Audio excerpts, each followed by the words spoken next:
कहूँगा कि आप भगवान को कैसे जागृत कर सकते हैं। जिन भी देवता की आप उपासना करते हैं, चाहे वो भगवान शिव हो, चाहे वो माता दुर्गा हो, चाहे वो हनुमान जी महाराज हो, आप उनको जागृत कर सकते हैं सिर्फ एक तरीके से। और ये तरीका इतना आसान है कि हर व्यक्ति उन्हें जागृत कर सकता है। जब वो जागृत हो जाते हैं तो आप पर कृपा करते हैं, और इतनी कृपा करते हैं कि आपकी जो समस्याएं होती हैं, परेशानियां होती हैं, उनका सबका निदान हो जाता है। ये एक तरीका आपको आपके भगवान से मिला देता है, इतने करीब कर देता है कि आप उन्हें महसूस कर पाते हैं, उनकी बातें सुन पाते हैं, उनको अनुभव कर पाते हैं। इसलिए इस तरीके को हर व्यक्ति को अपनाना चाहिए, क्योंकि ये जो तरीका है ये एक ऐसा तरीका है, जिन लोगों ने भी इस तरीके को अपनाया है, मात्र एक तरीके को जिसने भी अपनाया है, चाहे उसको मंत्र का ज्ञान हो या ना हो, चाहे उसको किसी विद्या का ज्ञान हो या ना हो, चाहे वो अनपढ़ हो या पढ़ा लिखा हो, उस सब को भगवान के दर्शन हो सकते हैं, भगवान की कृपा मिल सकती है अगर वो व्यक्ति चाहे तो। कुछ चीज़ें नहीं निर्भर करती कि आप कितने पढ़े लिखे हैं, ये भी निर्भर नहीं करता कि आप कोई ब्राह्मण हैं या किस जाति से हैं, ये भी। मात्र ये तरीका आपने अपना लिया तो आप खुद भगवान को स्वयं देख सकते हैं, उनकी उपस्थिति को महसूस कर सकते हैं कि वो आपके साथ हैं, वो आपके पास हैं। ये तरीका आज मैं आपको बता रहा हूँ, इसलिए इस वीडियो को ध्यान से सुनना, बारीकी से, और चैनल को सब्सक्राइब करना। वीडियो के नीचे जो लाल कलर का बटन है सीधे हाथ पे, उसे दबा के चैनल को सब्सक्राइब कीजिए। बेल आइकन को दबाकर ऑल पर सेट कीजिए, ताकि पूजा पाठ से जुड़ी जानकारी आपको सबसे पहले मिले।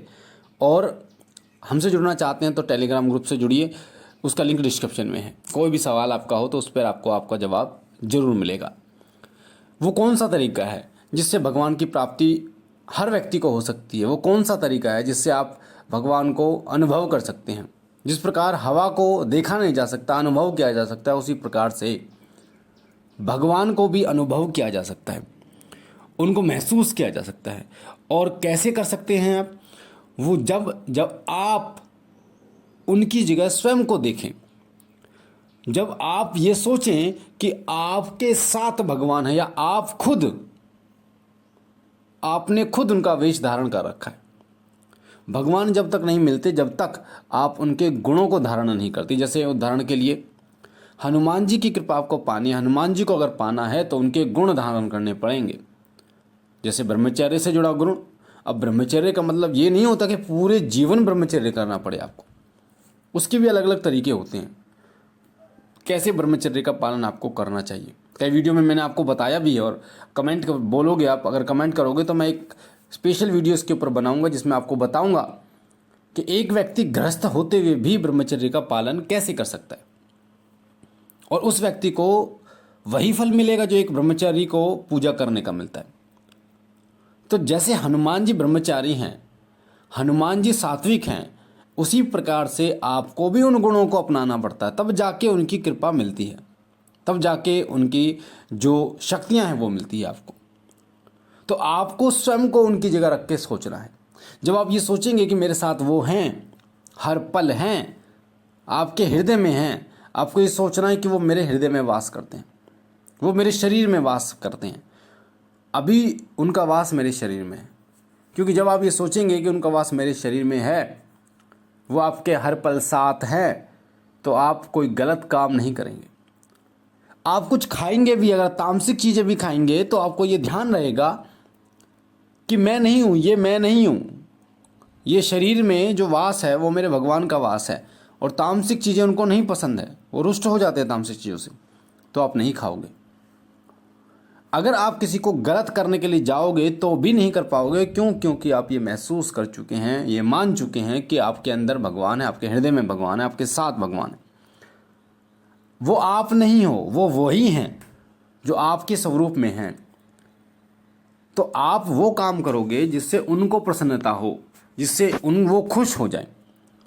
किसी की भलाई करना, भक्ति करना, क्योंकि भगवान से जुड़ी चीज़ों को करने से भगवान की प्राप्ति होना 100% तय है।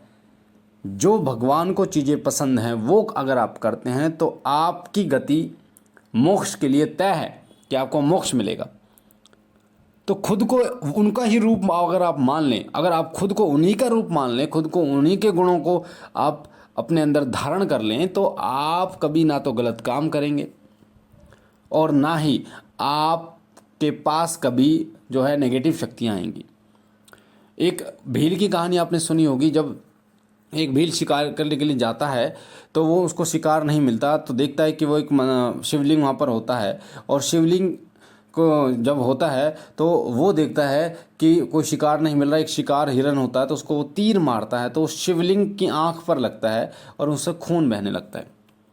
वो अपनी आँख निकाल कर वो भील भगवान शिव को लगाता है, तो भगवान शिव की माया देखिए कि दूसरी आँख से भी खून निकलना शुरू हो जाता है। वो भील दोबारा अपनी दूसरी आंख भी लगाता है, तभी भगवान शिव प्रकट हो जाते हैं और बोलते हैं कि तुमने जो भाव मुझे दिखाया है, तुमने मुझे अर्पण जो किया है वो सर्वश्रेष्ठ है।